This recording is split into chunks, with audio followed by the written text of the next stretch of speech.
बच्चों, आज हम सुनेंगे माँ ब्रह्मचारिणी की कथा। ये कथा धैर्य और तपस्या की कहानी है। दादी, क्या माँ ब्रह्मचारिणी बहुत शक्तिशाली है? हाँ बेटा, बहुत शक्तिशाली। उनका नाम ही उनकी शक्ति का प्रतीक है। और वो क्या करती हैं? वो हमें सिखाती हैं कि कैसे धैर्य और तपस्या से हम अपने लक्ष्य प्राप्त कर सकते हैं। चांदनी रात में दादी के आंगन में बच्चों की आंखें चमक रही थीं, कथा सुनने की उत्सुकता से भरी। मैं शिवजी को ही अपना पति बनाऊंगी, ये मेरा दृढ़ संकल्प है। हिमालय की शांत वादियों में पार्वती का ये संकल्प एक पवित्र ज्वाला बनकर प्रज्वलित हुआ।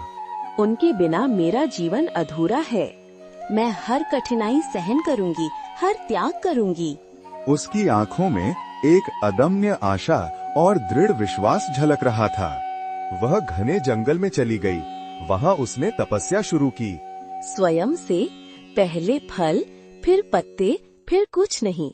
शिवजी के सिवाय कुछ नहीं चाहिए मुझे। दिन रात वर्षों तक उसकी तपस्या जारी रही। शिव, शिव।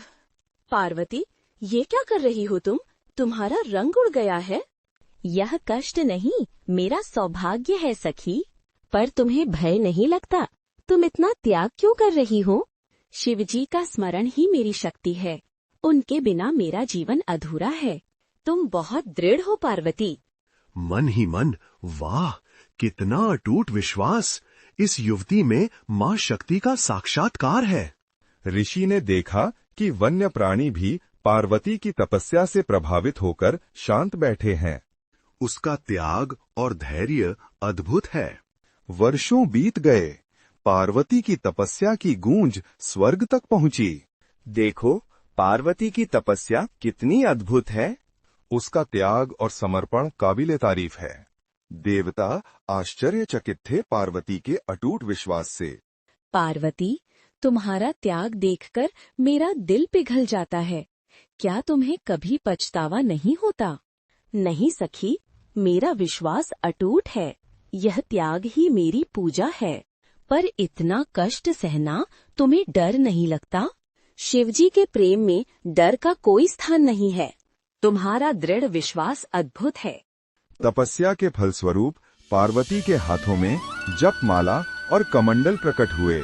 उनके चारों ओर दिव्य प्रकाश फैल गया। वो ब्रह्मचारिणी बन गईं, तप और ज्ञान की अधिष्ठात्री। तो बच्चों, माँ ब्रह्मचारिणी हमें धैर्य और तपस्या का पाठ पढ़ाती हैं। मतलब हम भी अपनी मनोकामना पूरी करने के लिए मेहनत करें। बिल्कुल, पर ईमानदारी और धैर्य से। और कभी हार नहीं माननी चाहिए। ठीक कहा तुमने। यही माँ ब्रह्मचारिणी का संदेश है। आखिरकार पार्वती की तपस्या सफल हुई। आनंद से, शिव जी, मेरी तपस्या सफल हुई। तुम्हारे धैर्य और समर्पण से मैं प्रभावित हूँ पार्वती। पार्वती और शिव का मिलन एक दिव्य दृश्य था। फूलों की वर्षा हो रही थी। वातावरण पवित्र और आनंदमय था।